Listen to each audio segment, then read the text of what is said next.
চাকুরি প্রত্যাশী ভাই ও বোনেরা, আসসালামু আলাইকুম। ইসলামিক ফাউন্ডেশন সম্প্রতি ৩৬৩টি পদের বিশাল একটি সার্কুলার প্রকাশ করেছে। সারা বাংলাদেশ থেকে যোগ্যতা সম্পন্ন আগ্রহী প্রার্থীরা এই সার্কুলারটিতে আবেদন করতে পারবেন। তো আজকে আমি আপনাদের মাঝে পুরো সার্কুলারটি সম্পর্কেই বিস্তারিত তথ্য জানিয়ে দেব এবং সেই সঙ্গে দেখিয়ে দেব কিভাবে আপনারা এই সার্কুলারটিতে খুব সহজে আবেদন করতে পারবেন। আশা করি ভিডিওটি না কেটে শেষ পর্যন্ত দেখবেন। সেই সঙ্গে আপনি যদি আমার এই চ্যানেলটিতে নতুন হয়ে থাকেন এবং এই ধরনের চাকরির সার্কুলারগুলো নিয়মিত পেতে চান, অবশ্যই আমার এই চ্যানেলটি সাবস্ক্রাইব করে দিবেন এবং পাশে থাকা বেল আইকনটি চেপে অল বাটনে প্রেস করে দিবেন। তো চলুন কথা না বাড়িয়ে পুরো সার্কুলারটি দেখে নেওয়া যাক। তো দেখতেই পাচ্ছেন যে ইসলামিক ফাউন্ডেশন তারা সম্প্রতি দেখতে পাচ্ছেন তারিখটি তারা এখানে উল্লেখ করে দিয়েছে ২৮ এপ্রিল ২০২৫। অর্থাৎ ২৮ এপ্রিল এই সার্কুলারটি বা নিয়োগ বিজ্ঞপ্তিটি প্রকাশ করেছে এবং এটি কিন্তু সম্পূর্ণ একটি সরকারি চাকরির সার্কুলার। তো উক্ত সার্কুলারটিতে প্রায় ৪০টিরও অধিক কিন্তু পদ রয়েছে। এই পদগুলোতে সারা বাংলাদেশ থেকে আগ্রহী প্রার্থীরা আবেদন করতে পারবেন। এখানে দেখতেই পাচ্ছেন যে প্রায় ৪৩টি পদ রয়েছে। সর্বশেষ যে পদটি রয়েছে সেই পদটির নাম হচ্ছে সহকারী বাবুর্চি। এই পদটিতে আবেদন করতে হলে আবেদনকারীকে অবশ্যই সংশ্লিষ্ট ক্ষেত্রে অভিজ্ঞ প্রার্থী হলেই হবে এবং বাংলায় লিখতে ও পড়তে জানতে পারলে আপনি এই পদটিতে আবেদন করতে পারবেন। এরপর রয়েছে বাবুর্চি। এই পদটিতে আবেদন করতে হলে সংশ্লিষ্ট কাজে যাদের অভিজ্ঞতা রয়েছে তারা আবেদন করতে পারবেন এবং লিখতে ও পড়তে সক্ষম এই ধরনের প্রার্থীরা আবেদন করতে পারবেন। কোনো প্রকার শিক্ষাগত যোগ্যতার প্রয়োজন নেই। আপনি শুধু লিখতে ও পড়তে পারলেই হবে, তাহলে এই দুটি পদে আবেদন করতে পারবেন। এরপর রয়েছে পরিচ্ছন্নতা কর্মী।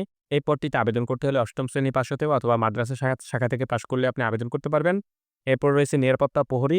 এই পদটিতে আবেদন করতে হলে ৮ম শ্রেণী পাস অথবা মাদ্রাসা শিক্ষা বোর্ড থেকে আপনি যদি পাস করে থাকেন তাহলে আবেদন করতে পারবেন। এরপরে রয়েছে অফিস সহায়ক। এই পদটিতে আবেদন করতে হলে অবশ্যই কোনো স্বীকৃত বোর্ড হতে মাধ্যমিক বা এসএসসি পাস করলে আপনি আবেদন করতে পারবেন। এছাড়া মাদ্রাসা শিক্ষা বোর্ড থেকে যারা পাস করছেন তারাও আবেদন করতে পারবেন। মেস ক্লিনার রয়েছে। এই পদটিতে আবেদন করতে হলে ৮ম শ্রেণী পাস হলে আবেদন করা যাবে। এছাড়া মাদ্রাসা শিক্ষা বোর্ড থেকে যারা পাস করছেন তারাও চাইলে আবেদন করতে পারবেন। এরপর রয়েছে ভিডিও ভিজুয়াল অপারেটর। এই পদটিতে আবেদন করতে হলে মাধ্যমিক বা এসএসসি পাস করলে আপনি আবেদন করতে পারবেন। এছাড়া মাদ্রাসা থেকে যারা পাস করছেন তারাও চাইলে আবেদন করতে পারবেন। খাদেম রয়েছে। এই পদটিতে আবেদন করতে হলে আলিম বা দাওরায়ে হাদিস পাস হতে হবে। এরপর রয়েছে ইলেকট্রিশিয়ান। এই পদটিতে আবেদন করতে হলে স্বীকৃত ইলেকট্রিশিয়ান ফর্মে মোটর স্ট্যান্ডার বা ইলেকট্রিক্যাল যন্ত্রপাতি ওয়েল্ডিং কাজে ৩ বছরের অভিজ্ঞতা সহ মাধ্যমিক স্কুল সার্টিফিকেট বা মাদ্রাসা থেকে পাস করলে আপনি আবেদন করতে পারবেন। এছাড়া এরপরে রয়েছে অ্যাপ্রন নোটিশ। এই পদটিতে আবেদন করতে হলে অবশ্যই ৮ম শ্রেণী পাস হলে আপনি আবেদন করতে পারবেন। এছাড়া যারা মাদ্রাসা থেকে পাস করছেন তারাও চাইলে আবেদন করতে পারবেন। এরপর রয়েছে প্রুফ রিডার প্রেস। এই পদটিতে আবেদন করতে হলে সংশ্লিষ্ট ক্ষেত্রে অভিজ্ঞতা থাকতে হবে এবং উচ্চ মাধ্যমিক পাস হতে হবে বা মাদ্রাসা থেকে যারা পাস করছেন তারাও চাইলে আবেদন করতে পারবে। এরপর রয়েছে রেট কালেক্টর। এই পদটিতে আবেদন করতে হলে উচ্চ মাধ্যমিক বা এসএসসি পাস হতে হবে। যারা মাদ্রাসা থেকে পাস করছেন তারাও আবেদন করতে পারবেন। এরপর রয়েছে এলডিএ কাম হিসাব সহকারী। এই পদটিতে বাণিজ্য বিভাগে উচ্চ মাধ্যমিক যারা পাস করছেন তারা আবেদন করতে পারবেন। এছাড়া যারা মাদ্রাসা থেকে পাস করছেন তারাও আবেদন করতে পারবেন। এরপরে রয়েছে রেকর্ড এবং ডেসপাচ সহকারী। এই পদটিতে আবেদন করতে হলে মাধ্যমিক স্কুল সার্টিফিকেট অর্থাৎ এসএসসি পাস করলে আবেদন করতে পারবেন। এছাড়া যারা মাদ্রাসা শিক্ষা বোর্ড থেকে পাস করছেন তারাও চাইলে আবেদন করতে পারবেন। এরপর রয়েছে অফিস সহকারী কাম কম্পিউটার মুদ্রাক্ষরিক। এই পদটিতে আবেদন করতে হলে অবশ্যই আবেদনকারীকে উচ্চ মাধ্যমিক বা এইচএসসি পাস হতে হবে। এছাড়া কম্পিউটার ব্যবহারে দক্ষতা থাকতে হবে এবং যারা মাদ্রাসা শিক্ষা বোর্ড থেকে পাস করছেন তারাও চাইলে আবেদন করতে পারবেন। হিসাব সহকারী। এই পদটিতে আবেদন করতে হলে অবশ্যই উচ্চ মাধ্যমিক পাস হতে হবে। মাদ্রাসা থেকে যারা পাস করছেন তারাও চাইলে আবেদন করতে পারবেন। Sanitary inspector. এই পদটিতেও আবেদন করতে হলে উচ্চ মাধ্যমিক পাস হতে হবে। মাদ্রাসা শিক্ষা বোর্ড থেকে যারা পাস করছেন তারাও চাইলে আবেদন করতে পারবেন। Compounder homeo. এই পদটিতেও উচ্চ মাধ্যমিক বা এইচএসসি যারা পাস করছেন তারা আবেদন করতে পারবেন এবং যারা মাদ্রাসা শিক্ষা বোর্ড থেকে পাস করছেন তারাও চাইলে আবেদন করতে পারবেন। এরপর রয়েছে বেইজম্যান। এই পদটিতে আবেদন করতে হলে অবশ্যই আবেদনকারীকে ৮ম শ্রেণী পাস হতে হবে। এছাড়া যারা মাদ্রাসা শিক্ষা বোর্ড থেকে পাস করেছেন তারাও চাইলে আবেদন করতে পারবেন। অবশ্যই ৩ বছরের সংশ্লিষ্ট কাজে অভিজ্ঞতা থাকতে হবে। মেকানিক কাম টিচিং কাম অপারেটর। এই পদটিতে আবেদন করতে হলে অবশ্যই আবেদনকারীকে ৮ম শ্রেণী পাস হতে হবে এবং সংশ্লিষ্ট কাজে অভিজ্ঞতা থাকতে হবে। এছাড়া যারা মাদ্রাসা শিক্ষা বোর্ড থেকে পাস করছেন তারাও চাইলে আবেদন করতে পারবে। এরপর রয়েছে কম্পোজিটর। এই পদটিতে আবেদন করতে হলে মাধ্যমিক স্কুল সার্টিফিকেট বা এসএসসি পাস করলে আপনি আবেদন করতে পারবেন। এছাড়া যারা মাদ্রাসা শিক্ষা বোর্ড থেকে পাস করছেন তারাও চাইলে আবেদন করতে পারবে। ২২ নম্বর যে পদটি রয়েছে সেই পদটির নাম হচ্ছে ড্রাইভার।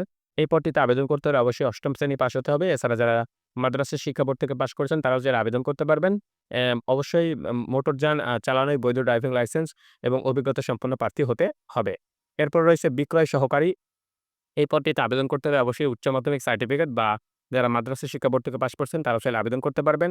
স্টোর কিপার রয়েছে। এই পদটিতে আবেদন করতে হলে অবশ্যই আবেদনকারীকে উচ্চ মাধ্যমিক পাস বা এইচএসসি পাস অথবা মাদ্রাসা থেকে পাস করলে আবেদন করতে পারবেন।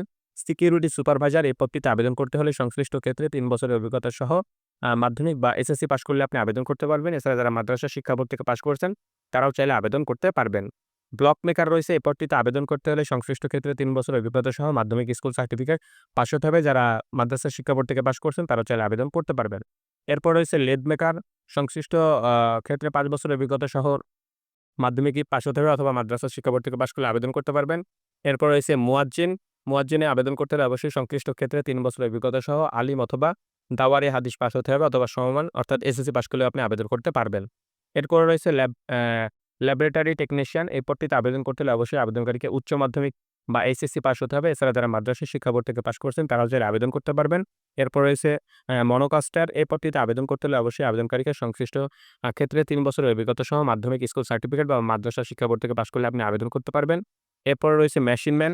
এই পদটিতে আবেদন করতে হলে সংশ্লিষ্ট ক্ষেত্রে ৩ বছরের অভিজ্ঞতা সহ মাধ্যমিক স্কুল সার্টিফিকেট বা মাদ্রাসা থেকে পাস করলে আপনি আবেদন করতে পারবেন। এরপর রয়েছে অপারেটর। এই পদটিতে আবেদন করতে হলেও যারা এসএসসি পাস করছেন, তারা চাইলে আবেদন করতে পারবেন। এছাড়া মাদ্রাসা শিক্ষা বোর্ড থেকে পাস করেছেন যারা, তারাও চাইলে আবেদন করতে পারবেন। এরপর রয়েছে প্রশিক্ষণ সহকারী।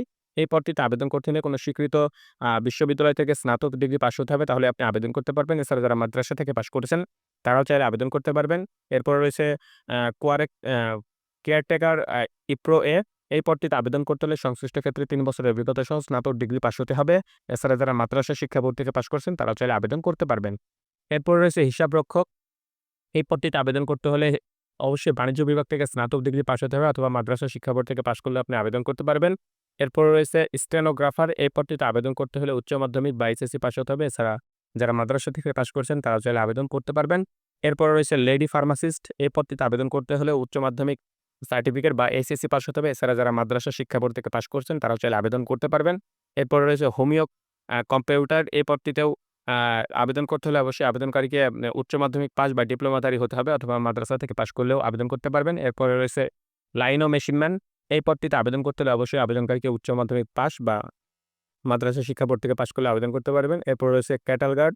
এই পদটিতে আবেদন করতে হলে অবশ্যই আবেদনকারীকে ফাজিল অথবা কামিল অথবা সমমানের দাওয়ারে হাদিস পাস সহ লাইব্রেরি সায়েন্স ডিপ্লোমাতে ক্যাটালগার তৈরির কাজে ৩ বছরের অভিজ্ঞতা থাকতে হবে। এরপর রয়েছে লাইব্রেরি সহকারী। এই পদটিতে আবেদন করতে হলে অবশ্যই উচ্চ মাধ্যমিক পাস বা ফাজিল পাস করলে আপনি এই পদটিতে আবেদন করতে পারবেন। এরপর রয়েছে হোমিওপ্যাথ। এই পদটিতে আবেদন করতে হলে অবশ্যই আবেদনকারীকে বাংলাদেশ হোমিওপ্যাথিক যে অর্গানাইজেশন রয়েছে, সেখান থেকে অবশ্যই ডিগ্রিধারী হতে হবে। এরপরে ১ নম্বর যে পদটি রয়েছে, সেই পদটির নাম হচ্ছে ফার্মাসিস্ট। এই পদটিতে আবেদন করতে হলে অবশ্যই আবেদনকারীকে স্নাতক ডিগ্রি অথবা সমমানের পাস হতে হবে অথবা মাদ্রাসা শিক্ষা বোর্ড থেকে যারা পাস করেছেন, তারাও চাইলে আবেদন করতে পারবেন।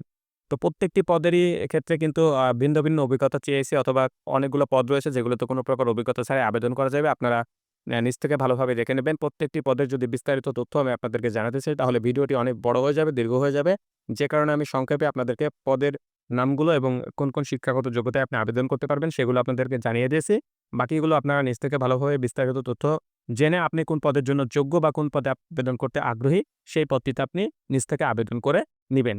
তো এই সার্কুলারটিতে অবশ্যই আপনাকে টেলিটক প্রিপেইড এর মাধ্যমে কিন্তু আবেদন করতে হবে। যেহেতু এটি একটি সরকারি চাকরির সার্কুলার, সুতরাং আপনাকে অবশ্যই টেলিটক প্রিপেইড এর মাধ্যমে আবেদনটি সম্পন্ন করে ফেলতে হবে। এই সার্কুলারটিতে আগামী ৪ মে ২০২৫ সকাল ১০টা থেকে আবেদন শুরু হবে এবং আবেদন চলবে ১২ জুন ২০২৫ বিকাল ৫টা পর্যন্ত। অর্থাৎ প্রায় ১ মাসেরও বেশি সময় আপনারা পাবেন এই সার্কুলারটিতে আবেদন করার। যারা, যারা যোগ্যতা সম্পন্ন বা আগ্রহী প্রার্থী রয়েছেন, তারা অবশ্যই ১ মাসের মধ্যে আপনার আবেদনটি আপনি সম্পূর্ণ করে ফেলবেন।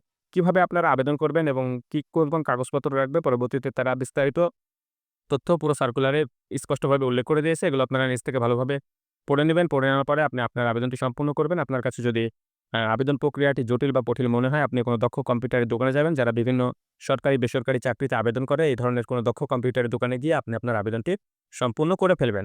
এখানে তারা কিন্তু আবেদনের ফি বাবদ কত টাকা প্রদান করতে হবে, সেটাও এখানে উল্লেখ করেছে। ১ থেকে ১৪ নম্বর পদের জন্য ৳২০০, সার্চ বাবদ আরও ৳২৩ আপনাকে প্রদান করতে হবে এবং ১৫ থেকে ২৬ নাম্বার পদের জন্য ৳১৫০ আপনাকে প্রদান করতে হবে। এছাড়া ২৭ থেকে ৫৭ নাম্বার পদের জন্য আপনাকে ৳১০০ প্রদান করতে হবে। তো আপনারা অবশ্যই দেখে নেবেন যে আপনি কোন পদে আবেদন করছেন, সেই পদে কত টাকা লাগবে এবং ভ্যাট চার্জও রয়েছে অ্যা ৳১০-১২ করে এমনভাবে তারা উল্লেখ করে দিয়েছে। অবশ্যই আপনারা দেখে আপনাদের আবেদনটি সম্পন্ন করে ফেলবেন। পুরো সার্কুলারে বিস্তারিত তথ্য রয়েছে কিভাবে, কিভাবে আপনাদেরকে আবেদন করতে হবে, সেগুলো তারা সম্পূর্ণভাবে বলে দিয়েছে। তো প্রত্যেকটি পদেরই ক্ষেত্রে কিন্তু ৪ মে ২০২৫ উল্লেখিত এই তারিখ ধরে আবেদনকারীর বয়স 18 থেকে 32 বছরের মধ্যে হতে হবে, তাহলে কিন্তু এই সার্কুলারটিতে আবেদন করা যাবে এবং সারা বাংলাদেশ থেকে আগ্রহী প্রার্থীরা আবেদন করতে পারবে।